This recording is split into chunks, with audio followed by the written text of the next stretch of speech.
So I wanted to make another video as far as the wiring on this A518 and what I'm going to do to control it.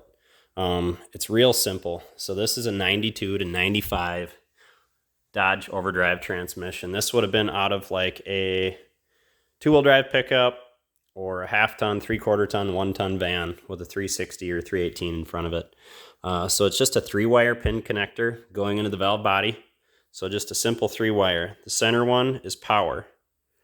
The two outside ones are grounds, and the grounds toggle on and off your torque converter clutch and your overdrive itself.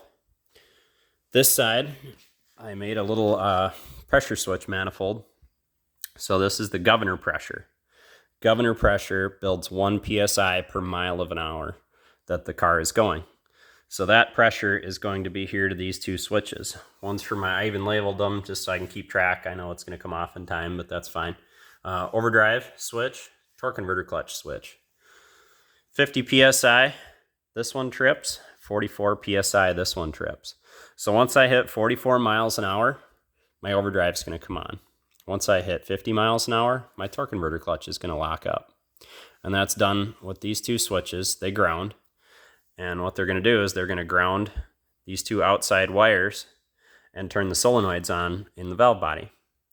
I also, in the car, mounted two manual switches, so I'm going to run this like a 727 when I want to race my buddies with it and run it through the gears.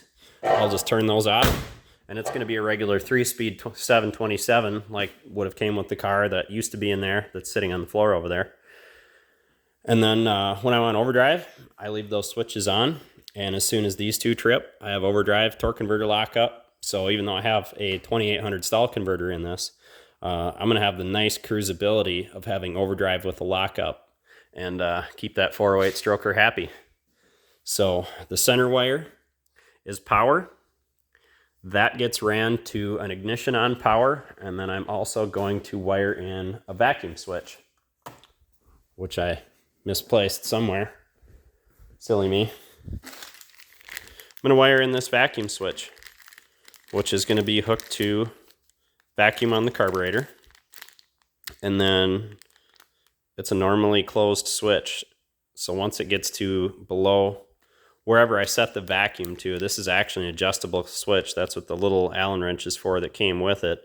So normally it's closed, but once it gets below, like, I'll probably start at 3 inches of vacuum, it won't allow this to lock up. So that's going to act like a passing gear basically. Or if you are wide open throttle with this thing, running it through the gears, and I happen to forget to turn my overdrive and converter clutch off manually, those aren't going to engage when I'm under wide open throttle. So it'll delay it like it's supposed to work. And then if I'm going 54 miles an hour, I want to pass somebody and I floor it, it's going to downshift.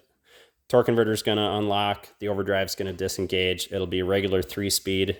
At that point in time, I'll either be in third gear, maybe second gear, depending upon how far I mash it to the floor. So I haven't done this. This is a kit I got from PATC on how to make these work without any kind of a transmission controller. But that's what I'm up to. That's what I'm working on. I'll make a post video once I get this all installed and working. I mean, obviously there's plenty to do yet. You have to run bigger tranny cooler lines. The factory ones for 727s were 5/16 of an inch. The overdrives require 3/8. So I got to bend new tranny cooler lines, mount a different cooler in it. Still have to basically build my wiring harness to be able to operate this. And then I'm adding exhaust cutouts too to my exhaust over there, electric cutouts. So that'll be a little bit of a chore as well. Yeah, we'll keep you posted.